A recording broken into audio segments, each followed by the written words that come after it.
حضرت عمر گئے گورنر صاحب کے مقرر کرنے کے بعد حضرت عمر کا طریقہ تھا، گورنروں کا پتہ کرتے تھے۔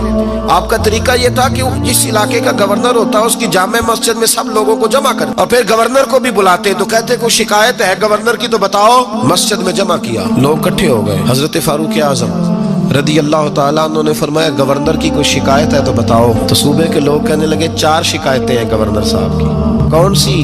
کہ پہلی شکایت یہ ہے کہ جب یہ نئے نئے آئے تھے تو فجر کے بعد مسجد میں بیٹھ جاتے تھے، جس کا دل کرتا تھا مل لے، اب یہ فجر پڑھ کے گھر چلے جاتے ہیں اور اشراق چاشت کے وقت 8-9 بجے آتے ہیں۔ دوسری شکایت یہ ہے کہ یہ پہلے رات کو بھی ملتے تھے، اب صرف دن کو ملتے ہیں، رات کو نہیں ملتے۔ اور تیسری شکایت یہ کہ ہفتے میں ایک دن ملتے ہی نہیں۔ چوتھی شکایت یہ ہے کہ کبھی کبھی روتے ہیں تو بے ہوش ہی ہو جاتے ہیں۔ حضرت عمر نے گورنر کی طرف دیکھا، فرمایا بتائیں جناب۔ حضرت سعید بن عامر رضی اللہ تعالیٰ عنہ کہنے لگے حضور اگر آپ نہ ہوتے کوئی اور پوچھتا تو میں کبھی نہ بتاتا۔